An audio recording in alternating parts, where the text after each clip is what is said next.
kenapa kita mengatakan atau kami ya mengatakan bahwa pembuatan undang-undang ini dibuat dalam sebuah proses yang memang satu tidak transparan. Jangan sampai nanti kemudian akan masuk dokter asing, satu tidak sesuai dengan kompetensinya, atau mungkin dia ada permasalahan di negaranya, akhirnya dia kemudian lari ke Indonesia.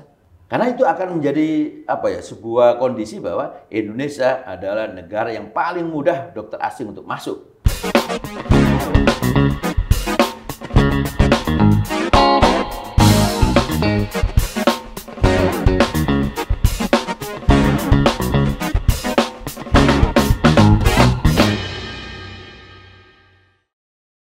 Halo Sobat Bisnis, berjumpa kembali bersama saya, Ririn Oktaviani di podcastnya Bisnis Indonesia. 5 organisasi tenaga kesehatan yang meliputi dokter, bidan, hingga perawat melakukan penolakan terhadap pembahasan RUU Kesehatan. Penolakan ini didasarkan atas pembahasan RUU Kesehatan ini dinilai tidak transparan dan juga tidak melibatkan atau minim partisipasi publik. Meski demikian, Kementerian Kesehatan berkilah bahwa RUU ini, aturan ini akan digunakan sebagai transformasi kesehatan. Meski demikian, tenaga kesehatan merasa bahwa draft undang-undang ini kemudian akan menimbulkan banyak permasalahan. Untuk membahasnya lebih dalam, saat ini saya sudah bersama dengan Dr. Muhammad Adib selaku Ketua Umum PBID. Kabar baik tentunya, Dok. Terima kasih, Mbak Ririn. Salam juga buat Sobat Bisnis. Iya, terima kasih, Dokter. Dokter, ini RUU Kesehatan merupakan RUU prioritas di tahun 2023. Ya. Kementerian Kesehatan menyatakan bahwa ini akan menjadi landasan untuk melakukan transformasi kesehatan. Sejauh ini bagaimana pembahasannya dan keterlibatan ID yang dinilai minim partisipasi publik? Ya, jadi yang pertama yang kita kritisi di dalam pembuatan sebuah regulasi, karena kami di organisasi profesi, ya terutama ID, kita terlibat juga di dalam proses-proses pembuatan yang berkaitan dengan bidang kedokteran. Ada Undang-Undang Praktek Kedokteran tahun 2004, terus kemudian Undang-Undang Pendidikan Kedokteran tahun 2013. Begitupun juga kita juga ikut terlibat di dalam Undang-Undang SDSN maupun BPJS. Nah, itu adalah satu upaya-upaya yang kemudian memberikan sebuah dasar bahwa stakeholder kesehatan, dalam hal ini organisasi profesi kesehatan yang nanti akan menjadi gatekeeper pada saat pelaksanaan undang-undang, itu perlu untuk kemudian diminta untuk masukan-masukannya. Inilah yang kemudian menjadi satu dasar bahwa kenapa kita mengatakan atau kami ya mengatakan bahwa pembuatan undang-undang ini dibuat dalam sebuah proses yang memang satu tidak transparan. Kenapa tidak transparan? Karena munculnya undang-undang atau draft RUU ini tiba-tiba muncul di bulan September. Saya masih ingat itu tanggal 16 September. Pukulnya pada itu saat tiba-tiba malam dapat share-sharean, nggak tahu dari mana sumbernya. Ada draft naskah akademik, ada draft rancangan undang-undang kesehatan dengan metodologi Omnibus Law. Tapi pada saat kemudian kita konfirmasi ke eksekutif, ke Kementerian Kesehatan maupun ke legislatif, mereka mengatakan bahwa bukan dari mereka sumbernya. Ini kan sebuah kondisi yang menurut kami juga, loh ini ada apa ini? Kenapa kok tiba-tiba muncul sebuah draft yang tidak mungkin sebuah draft itu bagus, ya sudah rapi tanpa ada kelompok atau yang membuat gitu kan ya. Nah inilah yang kemudian akhirnya kami mengkritisi dan di bulan September itu pula langsung kami sikapi dengan 5 organisasi profesi bersama dengan Yayasan Lembaga Konsumen untuk mengatakan bahwa kalau kita mengamati dari sebagian isi, maka kita menolak di dalam RUU Kesehatan Omnibus Law ini. Nah, poin-poin krusial yang menjadi penolakan ID apa sih, Dok? Ya. Jadi kalau kemudian kita bicara sekarang ini ada proses. Nah, ini yang mungkin Mbak Ririn harus ketahui juga, teman-teman Sobat Bisnis juga harus ada proses yang kemudian pada saat kita melakukan penolakan akhirnya ada hearing. Dilakukan oleh DPR, dalam ini Badan Legislatif. Karena itu muncul sebagai hak inisiatif yang dilakukan oleh Badan Legislatif. Kita beberapa kali, 2 kali lah kita bertemu dengan dan kemudian masukan kami dan pada saat itu pun Badan Legislatif mengatakan kami belum buat draftnya. Yang itu di dalam sebuah prosesnya dengan masukan itu akhirnya di Desember muncullah yang namanya rancangan undang-undang inisiatif Badan Legislatif, yaitu rancangan undang-undang kesehatan dengan metodologi Omnibus Law. Nah dari situlah yang kemudian menjadi satu dasar, karena ini sudah ada sebuah putusan, maka kami mengatakan kami punya hak untuk kemudian mengatakan bahwa poin-poin yang ada di dalam rancangan undang-undang ini belum mencerminkan partisipasi kepentingan daripada baik kami di objek kesehatan dan ada hal-hal yang berkaitan dengan hak kesehatan daripada masyarakat. Apa hak kesehatan dari masyarakat? Poinnya itu ada utama yang paling kita sikapi. Satu yang berkaitan dengan kemanusiaan. Apa? Tentang transplantasi. Di mana ada satu pasal yang mengatakan bahwa izin donor transplant tanpa melalui persetujuan keluarga. Oke. Terus kemudian berkaitan juga dengan aborsi yang 14 minggu. Kalau kita sekarang berkeinginan di SDGs itu adalah menurunkan angka kematian ibu. Dan rekomendasi dari profesi itu adalah 6 minggu. Tiba-tiba ini muncul undang-undang 4 boleh 14 minggu aborsi. Minimal 14 minggu dah. 14 minggu itu bentuk bayinya udah. belum. Dan ini akan membawa resiko kematian pada ibu juga kalau kemudian dengan umur yang seperti itu. Gitu. Kemudian berkaitan juga dengan masalah keamanan. Keamanan apa? Ada pasal-pasal yang berkaitan dengan transfer data. Kemudian penyimpanan data kesehatan rakyat Indonesia yang bisa dilakukan di server ada di luar negeri. Transfer data yang juga boleh dilakukan dengan tidak ada disebutkan tujuan spesifiknya seperti apa transfer data itu. Termasuk juga nanti kalau kita bicara keamanan adalah bagaimana sekarang keamanan pelayanan yang akan dilakukan di kesehatan kalau kemudian ada kemudahan-kemudahan yang dilakukan oleh negara di dalam undang-undang ini untuk dokter asing itu bisa masuk tanpa ada sebuah proses yang kemudian selektif. Di semua negara itu ada membuka ruang memang untuk dokter asing masuk, tapi ada namanya selective barrier. Sejauh ini untuk kemudian dokter asing bisa masuk ke Indonesia, bagaimana prosesnya dan apa perbedaan yang akan diatur dalam RUU Kesehatan ini? Ya, jadi sebelumnya ada namanya Permenkes TKWNA. Di situ ada keterlibatan, jadi ada PMRA. PMRA itu Professional Medical Regulation Authority, yaitu antara Kementerian Kesehatan dan Konsil Kedokteran. Di mana pada saat kemudian kita bicara itu, kami kebetulan juga terlibat di dalam pertemuan AJCCM, jadi ASEAN Joint Committee Meeting di Medical Practice. Gitu. Kita di dalam diskusi terkait dengan masalah ini, di internal ASEAN saja, kita melakukan sebuah proteksi. Semua melakukan sebuah proteksi. Kami dokter Indonesia mau bekerja di Malaysia, orang Malaysia punya aturan. Kita harus mengikuti, ada letter of good understanding, nanti dilihat kompetensinya, ada proses untuk semacam adaptasi atau placement testnya ada. Itu dilakukan sebelum dia akhirnya praktek di Indonesia. Artinya ini bukan hanya bicara Indonesia ya. Nah, itu yang kemudian juga diterapkan juga di Indonesia. Ada proses yang harus kita lakukan. Karena kita bicara begini sekarang. Apa yang menjadi kepentingan negara ini? Ini kepentingan negara di dalam kaitannya dengan ini. Yang pertama, kita harus patient safety. Keselamatan pasien itu menjadi utama. Karena dokter berhubungan erat dengan pasien seperti dan itu ya. Dan berkaitan dengan nyawa manusia. Itu yang paling penting. Sehingga harus ada keamanan yang diberikan kepada negara, kepada masyarakat. Apakah betul dia dokter dengan kompetensinya? Apakah dia betul dokter yang tidak ada masalah dengan etik, hukum, disiplin dari negaranya? Nah, ini menjadi penting gitu loh. Jangan sampai nanti kemudian akan masuk dokter asing, satu tidak sesuai dengan kompetensinya, atau mungkin dia ada permasalahan di negaranya, akhirnya dia kemudian lari ke Indonesia. Sehingga tidak bisa hanya kemudian dikatakan bahwa dia kalau sudah berpraktek 5 tahun terus boleh masuk di Indonesia. Karena itu akan menjadi sebuah kondisi bahwa Indonesia adalah negara yang paling mudah dokter asing untuk masuk. Ya. Di Singapura, saya mengambil contoh di Singapura. Dokter asing boleh nggak masuk di Singapura? Boleh, tapi dia punya kriteria. Yang pertama, kalau dari Malaysia dia hanya menerima yang lulusnya dari UKM dari Universitas Malaya. Yang dari India, universitas yang ada di New Delhi dan Catholic University. Yang dari Australia ada ketentuan-ketentuannya. Kita punya nggak? Nah, itu yang harus kita lakukan. Jadi nggak bisa kita hanya kemudian melakukan satu upaya bahwa dokter asing boleh masuk. Gitu. Dan saya bisa katakan bahwa kalau ini benar-benar dibuka, hanya sebagian kecil saja itu dokter yang, mohon maaf, mungkin dari Mayo Clinic ataupun dari yang benar-benar memiliki kompetensi gitu ya. Dan akan sebagian besar nanti akan ada kelompok-kelompok dokter, saya tidak mengatakan satu negara ya, mengatakan kelompok-kelompok dokter yang nanti akan masuk ke Indonesia karena Indonesia adalah market yang luar biasa. Untuk 275 juta dan mereka pun saya yakin tidak akan ada di pedesaan. Mereka tetap akan ada di kota. Yang sebenarnya harus disasar oleh tenaga kesehatan atau kemudian difasilitasi gitu ya, adalah tenaga 3T ataupun daerah-daerah yang berada di daerah timur seperti itu ya, Dok ya. Dan satu hal lagi kalau tadi kemanusiaan, keamanan, satu lagi kesejahteraan. Kesejahteraan termasuk apa? Mandatory spending yang hilang.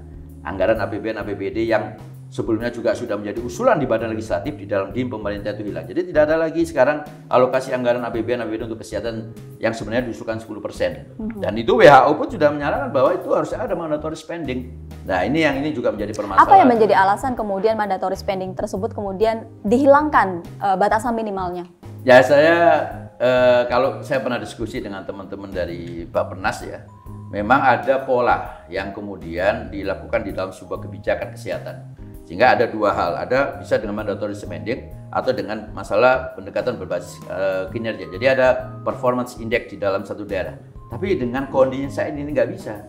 Kita kemarin saja dengan mandatory spending 7% APBD dan 5% APBN saja nggak bisa jalan karena masih banyak alokasi pembiayaan kesehatan yang belum kemudian dimaksimalkan. Jadi ini pun juga harus menjadi perhatian kita bahwa itu harus tetap ada dulu. Sambil kemudian kita buat alokasi-alokasi yang untuk mana yang menjadi prioritas. Karena kita bicara nanti, kalau bicara sekarang transformasi di bidang kesehatan, poin-poin dalam 6 pilar di dalam transformasi itu sebenarnya bisa dijawab dengan regulasi yang saat ini masih existing.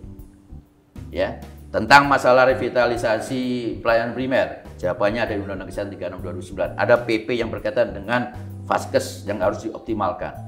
Tentang masalah dokter yang belum merata, ada Undang-Undang Pemerintah Daerah 23 tahun 2014. Permendagrinya masih belum banyak yang belum dibuat. Tapi bukannya salah satu sasaran dari 6 pilar apa yang kemudian dijadikan dasar aturan transformasi kesehatan yang dilakukan oleh Kemenkes adalah akan menyasar daerah-daerah yang kemudian belum terjamah atau mungkin bisa dibilang minim dokter-dokter yang spesialis ataupun fasilitas-fasilitas kesehatan yang kemudian belum memadai, Dok. Jadi kalau kita mau bicara secara fakta ya, kebetulan saya termasuk yang paling banyak sering ke daerah. Jadi saya tahu persis kondisi yang ada di teman-teman di daerah. Ada kearifan lokal yang berbeda.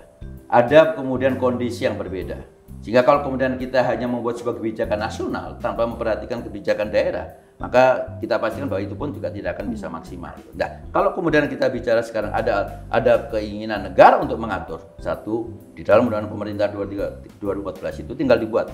Kabupaten, kota, provinsi harus punya namanya analisa kebutuhan dokter spesialis di seluruh wilayah Indonesia per kabupaten kota. Karena dari situ akan mengukur gitu. Sebenarnya apakah betul dokter di Papua itu butuh dokter seperti di Jakarta? Apakah dokter di Maluku memang betul butuh spesialis seperti di Jakarta? Karena itu kita akan bicara tentang setiap daerah punya namanya 10 penyakit terbanyak. Oke. Nah ini pun juga harus menjadi perhatian itu loh. Jadi inilah yang kemudian di dalam sebuah analisa beban kerja, analisa kebutuhan jadi sangat penting untuk kita dorong. Sampai sekarang kita bisa katakan belum ada. Analisis itu juga kemudian nanti akan membantu untuk melakukan penyebaran dokter-dokter seperti itu. Betul, sehingga ada akhirnya sebuah aturan yang dibuat. Kalau belum pernah ada aturan namanya moratorium yang dibuat oleh pemerintah daerah. Saya ambil contoh namanya DKI Jakarta dengan jumlah dokter. DKI Jakarta ini segera diketahui Mbak Lina.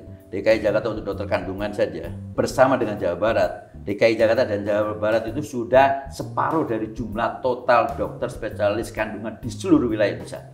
4.500, 2.000-nya ada di DKI dan Jawa Barat.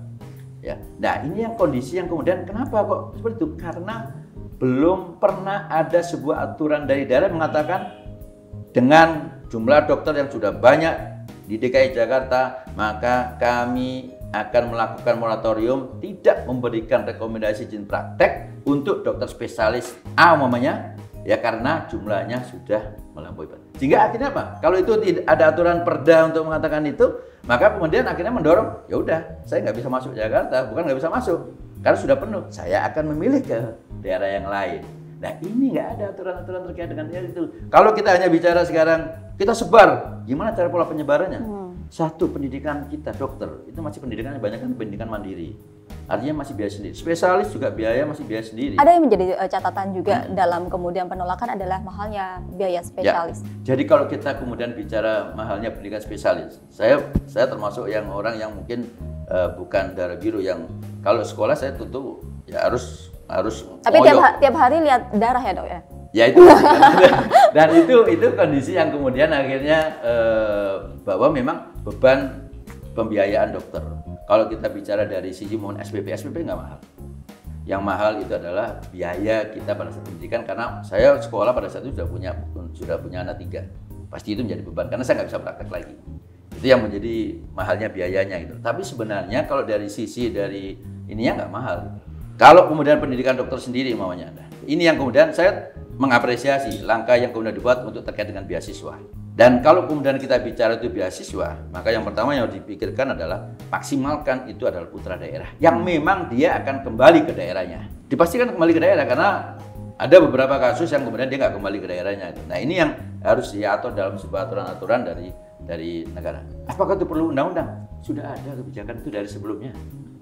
Kalau pendidikan spesialis mahal sekarang residen yang sekolah spesialis digaji sudah ada di Undang-Undang Pendidikan Kedokteran yang belum dijalankan.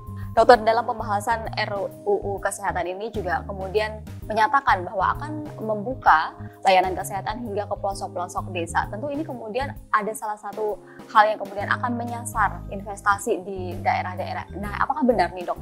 Apakah RUU Kesehatan ini bisa menimbulkan investasi atau meningkatkan investasi di Indonesia berkaitan soal kesehatan? Ya, jadi kalau kemudian kita membaca dari isi yang ada di dalam rancangan undang-undang, ini memang memberikan sebuah kesan bahwa yang menjadi skala prioritas adalah membuka investasi kesehatan.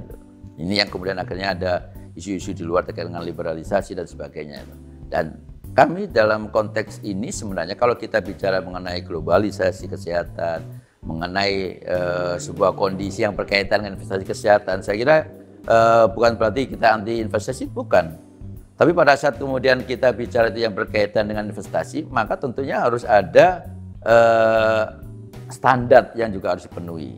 Harus ada analisa yang tadi kebutuhan. Apa betul sekarang di dalam satu wilayah daerah itu masih butuh rumah sakit, masih butuh dokter, sehingga akhirnya dijadikan justifikasi artinya pembukaan rumah sakit, bahkan dijustifikasi untuk perlunya dokter asing masuk. Nah, ini yang saya kira perlu untuk kemudian harus ada perhatian terkait dengan hal ini gitu loh. Sehingga kalau kemudian kita bicara sekarang, apakah ini kemudian akhirnya memudahkan investasi asing sehingga bukan tidak mungkin nanti akan banyak rumah sakit asing yang akan berada di Indonesia. Nah, saya kira inilah yang harus diperhatikan juga oleh negara. Karena kita bicara sekarang adalah ketahanan kesehatan bangsa. Selama ini kita selalu katakan bahwa kita juga akan mendorong untuk kemandirian kesehatan. Tapi pada satu sisi sekarang kalau dengan membuka peluang itu yang berkaitan dengan kemungkinan investasi asing, maka tentunya harus ada aturan-aturan yang lebih tegas terkait dengan hal ini. Bukan berarti kita melarang, bukan gitu loh. Dan tapi kita harus ada, termasuk juga tadi kalau kita bicara investasi kesehatan sih akan membawa SDM asing juga yang akan masuk. Nah ini juga harus ada aturannya gitu loh. Karena yang harus kita lakukan adalah bagaimana perlindungan kepada masyarakat ini. Gitu. Munculnya sebuah undang-undang itu kan kalau kita dulu di Undang-Undang Kedokteran ada protecting the people, patient safety. Nah, kemudian ya guiding buat siapa? Guiding buat dokter, buat nurse, wife dan sebagainya. Gitu. Nah inilah yang harus kemudian menjadi perhatian itu loh. Karena tapi pada dasarnya kami sangat paham bahwa di semua negara, karena kebetulan kita diskusi juga dengan teman-teman di asosiasi kedokteran di seluruh dunia, mereka mengatakan bahwa kondisi saat ini adalah kondisi global. Karena hasil survei McKinsey kemarin di saat pandemi pun healthcare services dan pharmaceutical industry itu adalah pangsa pasarnya atau yang masih existing established di dalam walaupun itu ada pandemi. Dan ini memang tidak mungkin menjadi satu pola yang sehingga ada investasi-investasi kesehatan yang luar biasa yang akan masuk di semua negara sebenarnya. Tapi setiap negara harus punya yang namanya proteksi barrier. Harus punya namanya selective barrier. Sebagai tujuannya adalah untuk melindungi masyarakat. Dokter, kita berbicara hal yang lain, ini masih berkaitan soal rekam medis. Ini juga menjadi salah satu poin penolakan dari IDI berkaitan soal data ini kemudian akan secara gampangnya dok, rekam medis itu bisa beralih atau kemudian dilihat oleh banyak orang. Bukannya kemudian pengaturan sebenarnya adalah hanya beberapa orang tertentu saja yang membutuhkan, apalagi berkaitan soal penyidikan contohnya seperti itu. Ya, jadi kalau kemudian kita sekarang bicara rekam medik itu black box di dalam satu pelayanan gitu loh. Sehingga kalau kemudian ini dimaknai dalam konteks untuk mengetahui data-data penyakit dari pasien itu bagus. Tapi pada saat ini kemudian akhirnya dijadikan sebuah landasan kalau udah masuk di dalam satu ranah hukum, maka dengan keterbukaan daripada rekam medik yang seharusnya itu hanya disimpan di fasilitas kesehatan, yang itu kemudian personally itu dimiliki oleh pasien-pasiennya dan bahkan dengan mudah itu akan bisa ditransfer, maka ini akan bisa menjadi hal yang berpotensi untuk permasalahan hukum yang akan semakin mudah untuk teman-teman tenaga medis tenaga kesehatan menjadi objek hukum. Ini yang menjadi perhatian bagi kita, sehingga termasuk juga terkait dengan aturan electronic medical record gitu loh. Kita selama ini mengatakan bahwa pasien boleh nggak punya data? Boleh. Jadi namanya rekamedik, medical record secara utuh itu ada di Vaskes. Tapi resume medisnya kita berikan kepada pasien. Nah, data yang bisa bertransfer mamanya ini mau bertransfer kemana, ini yang harus ada aturannya. Karena kalau itu kemudian tidak ada satu aturan, security-nya seperti apa, terus kemudian dasar penggunaannya itu untuk apa, dan kemudian penggunaan datanya itu kapan itu bisa dilakukan. Kalau ada penyelewengan terkait dengan data, nanti ada aturannya juga, itu harus dibuat. Kalau nggak seperti itu dibuat, bukan tidak mungkin akan dengan mudah. Ini kondisi yang real terjadi. Pasien-pasien mengatakan, dok, saya data ini, atau dia saya kok dapat pengobatan seperti ini, wah itu salah itu. Ini harusnya kayak gini ini. Nah, akhirnya itu bisa menjadi sebuah problem yang berkaitan dengan masalah hukum. Nah, ini yang menjadi perhatian kita sebenarnya terkait dengan masalah rekamedik. Selain kemudian rekamedis, ada juga perhatian berkaitan soal perlindungan hukum bagi profesi. Ya, jadi perlindungan hukum itu tidak hanya sekedar bahwa dokter, tenaga medis, tenaga kesehatan berhak mendapatkan perlindungan hukum. Nomenklatur atau bahasa redaksional yang ada itu dulu pada saat pembuatan Undang-Undang Praktek Kedokteran tahun 2004. Di mana pada saat itu disebutkan memang berhak mendapatkan perlindungan hukum. Kata berhak saja itu kemudian tidak akan kuat gitu. Sehingga kita sebenarnya bukan kita ingin mempunyai sebuah hak imunitas seperti yang ada di Undang-Undang Advokat. Karena di dalam RUU Kesehatan ini hanya klausulnya adalah berhak untuk mendapatkan. Tapi ada inkonsistensi dalam pasal. Pada saat kemudian bicara ini untuk tenaga kesehatan berhak, kemudian di pasal 187 yang berkaitan dengan rumah sakit tidak dapat dituntut di dalam fungsinya untuk menyelamatkan nyawa manusia. Yang menyelamatkan nyawa manusia itu bukan rumah sakit.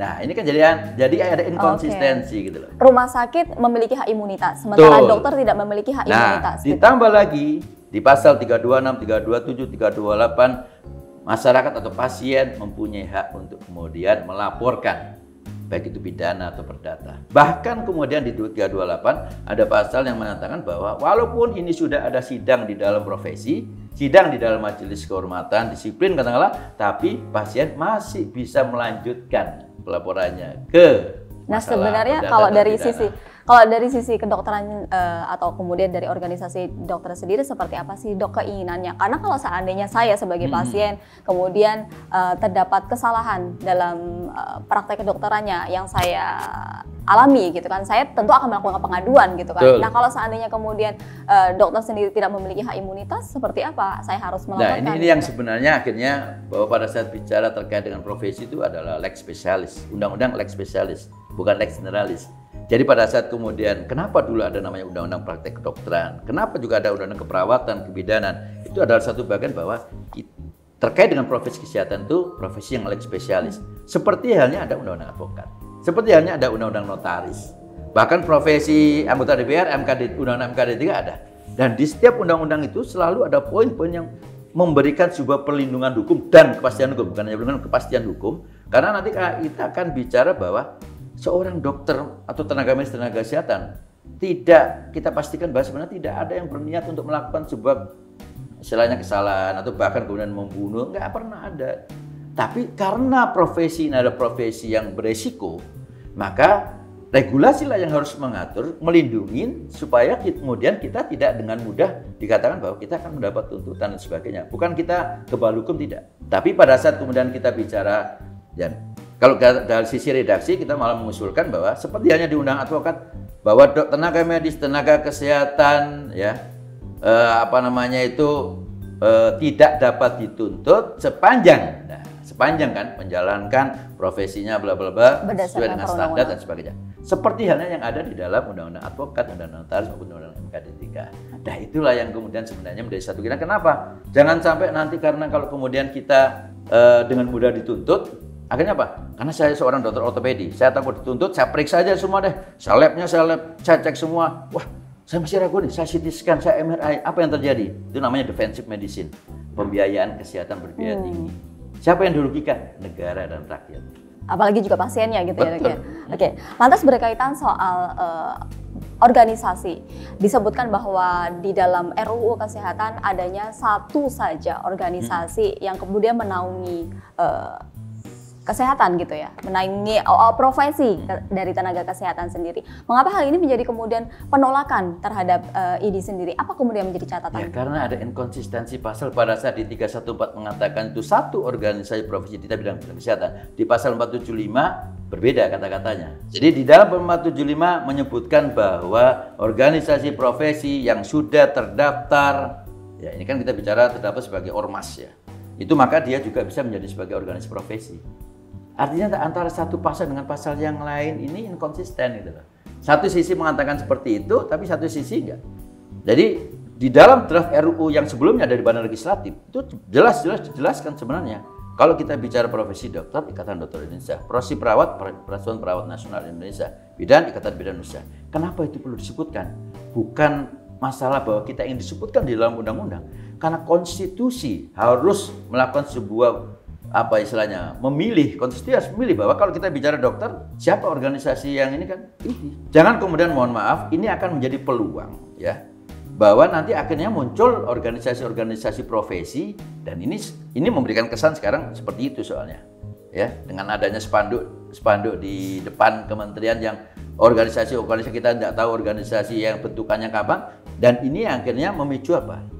Kalau kemudian kita bicara organisasi profesi tidak tunggal atau multibar, maka bagaimana terkait dengan standar pelayanan? Bagaimana dengan standar etik? Dengan mudah nanti, saya bermasalah di sini, saya pindah saja ke organisasi yang lain, yang sama-sama. Nah, inilah yang kemudian menjadi satu bagian bahwa konstitusi memilih ID, memilih PPNI di dalam undang-undang lex spesialis yang ada, itu karena konstitusi ingin memberikan perlindungan hukum dan memberikan keadilan hukum bagi masyarakat. Dan itu sudah ada dalam satu hasil Mahkamah Konstitusi tahun 2015 dan 2017. Bahwa keberadaan ID PDGI di dalam Undang-Undang Praktek Kedokteran tidak menyalahi pasal 28 ayat 2 dalam Undang-Undang Dasar 1945. Jadi masalah berserikat, berkumpul, bahkan memperkuat rekomendasi Mahkamah Konstitusi, keberadaan ID dan PDGI itu adalah sebagai bagian memberikan keadilan kepada masyarakat. Nah, inilah yang kemudian harus juga dipahami juga. Ya, kami selalu menyampaikan ini ke DPR juga bahwa sudah ada keputusan Mahkamah Konstitusi terkait dengan hal ini. Gitu. Berkaitan soal pembahasan RUU Kesehatan, karena menjadi prioritas di 2023 ini terus dilakukan pembahasan. Nah, harapannya seperti apa dari ID sendiri terkait soal pembahasan RUU? Yang pertama tentunya kami, saya katakan di awal, kami pernah terlibat di dalam pembuatan undang-undang. Dan kami juga pernah menyampaikan pada saat kemudian bicara undang-undang yang berkaitan dengan profesi, maka ID, PPNI dan semuanya bahwa kita dimasukkan di dalam panja. Tapi kita kan sekarang nggak dimasukkan. Sehingga kami tidak mengetahui proses yang ada di internal. Kami tidak mengetahui apakah kemudian usulan-usulan kami ini diterima atau ditampung. Bahkan yang kemudian narasi yang dibangun dan informasi dibangun kita pun tidak bisa mendapatkan, mulai dari persiapan panja dari bulan April sampai yang sekarang pun ya, karena sekarang prosesnya informasi kami dapatkan sudah masuk ke tim perumus di badan perumus ya. Nah, ini nanti kan kita akan masuk ke dalam pembahasan tingkat 2 ya. Jadi bicara terkait dengan tadi di awal dikatakan penolakan, sebenarnya kami sangat tahu proses hukum, sangat taat dengan proses hukum, sehingga yang kami katakan adalah banyak substansi yang bermasalah, inkonsistensi pasal, dan kemudian hal-hal yang bisa menimbulkan permasalahan pada saat ini akan tetap ditetapkan. Maka kami mengatakan tolong stop dulu, tunda dulu ya, karena kita ingin bahwa undang-undang kesehatan ini bukan milik kelompok, bukan milik pemerintah saja, tapi milik rakyat. Karena undang-undang ini kan untuk mengatur kesehatan rakyat. Milik 270 juta orang Indonesia. Tolong dibuka ini dulu. Jika kami mengatakan jangan buru-buru diketok. Kenapa kok kemudian tadi yang mulai munculnya draftnya di awal tidak transparan, kemudian di dalam pembahasannya juga tidak transparan, terus kemudian sekarang pengen buru-buru diketok. Nah, hal-hal ini yang saya kira menjadi sebuah perhatian buat kita. Dan alhamdulillah saat ini pun semakin banyak kelompok masyarakat sipil yang kemudian melihat bahwa ada permasalahan di dalam undang-undang kesehatan. Ya, mudah-mudahan ini bisa diperhatikan sama DPR juga. Gitu. Tentunya undang-undang RUU Kesehatan ini seharusnya harus kita kawal bersama-sama, karena ini merupakan jawaban dari kesehatan 270 juta jiwa dari masyarakat Indonesia, dan tentunya harus memberikan keadilan dan benar-benar memberikan pelayanan terbaik bagi rakyat Indonesia. Memberikan keadilan sosial bagi seluruh rakyat Indonesia, kemudian pembentukannya harus berdasarkan sila keempat musyawarah dan mufakat, kemudian juga mencerminkan kemanusiaan yang adil dan beradab. Terima kasih sekali Dr. Adib atas waktunya, dan inilah tadi obrolan kita berkaitan soal RUU Kesehatan. Kita harus mengawalnya bersama. Sampai jumpa di podcast berikutnya.